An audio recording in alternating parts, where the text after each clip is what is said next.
Hello friends, भाई बहन, mummy blog सभी का स्वागत करती हूँ। उम्मीद करती हूँ सब अच्छे हेल्थ में होंगे और अपने अपने परिवार का ख्याल रखते होंगे। तो गुनगुन के पापा पहुंच गए अमित को लेके गुनगुन के ससुराल। और ये सब करने से क्या मतलब बनेगा मुझे समझ में नहीं आता है, जबकि गुनगुन की अब शादी हो चुकी है, ये उसके पापा को अच्छी तरह से पता है।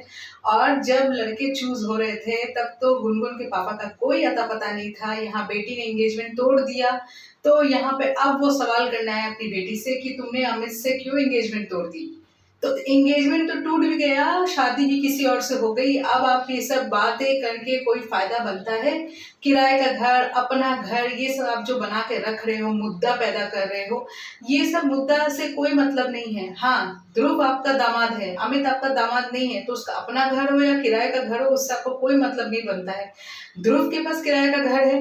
अगर आपको इतना ही प्रॉब्लम हो रहा है, आप तो खुद टाटा बिरला है, आप तो उसको, समर को तो आप घर खरीद दे रहे थे ना, आप ध्रुव को घर खरीद दो, उसको उसका अपना घर हो जाएगा।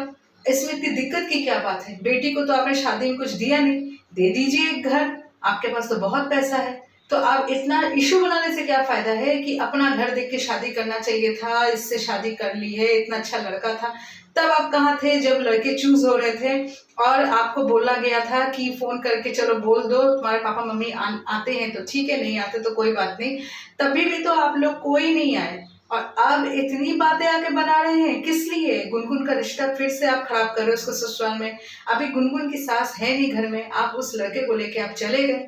मैं गुनगुन के पापा से बोल रही हूँ कि आप उसको लेके तो चले गए, अमित को लेके, अभी उसकी सास फिर सुनेगी, अड़ोस पड़ोस वाले फिर बोलेंगे, या कहीं से पता चलेगा तो क्या होगा? फिर तो गुनगुनी बात सुनेगी ना, वो घर की बहू है, वही बात सुनेगी। आप लोग तो बात सुनने नहीं जाएंगे, आप लोग तो अपने कार्यक्रम करते हैं और कार्यक्रम करके निकल जाते हैं, और फिर मतलब महीनों महीनों तो दिखते भी नहीं है। अभी बेटी की शादी हो गई है, बेटी का घर बस गया है, अब फिर आप आ रहे हो घर में फिर से कलेश करने के लिए। अब इसका ये घर भी आप बसने मत देना, बस। अभी अपना घर, किराए घर आप करते रहो, और यही करते करते गुनगुन की ये शादी भी टूट जाएगी। क्यों ये सब कर रहे हो? अब मुझे समझ में नहीं आता ये सब करके आपको क्या मिलेगा? अब इतनी उम्र हो गया आपका, अब आपकी बेटी जहाँ पे शादी हुई है वो खुश है, आप उसको खुश देख के खुश रहो ना। अपना मकान किया, अपना मकान आज नहीं तो कल हो जाएगा, और नहीं भी होगा तो आप हो, आप तो उसको कुछ नहीं दिया, आप उसको दे दो एक मकान, आपके पास तो बहुत पैसे हैं सुना है, तो आप क्यों नहीं उसको मकान दे देते हो? गुनगुन के नाम में एक दे दो। तो ये सब करके आप मतलब आप उसकी शादी तोड़ रहे हो, क्योंकि आपको पहले तो समर भी पसंद नहीं था और अभी आपको ध्रुव भी पसंद नहीं है। और अगर जिस लड़के अमित को लेकर आप आए हो ना, अगर कल को उससे भी शादी अगर गुनगुन की हो जाती तो वो भी आपको पसंद नहीं होगा। अब जिसके साथ जिसके भाग्य में लिखा था उसके संग शादी हो गया। अमित लड़का से उसकी शादी नहीं हुई, अब वो ध्रुव से की है तो की है, तो इसमें अब इशू बनाने का कोई मतलब नहीं बनता है।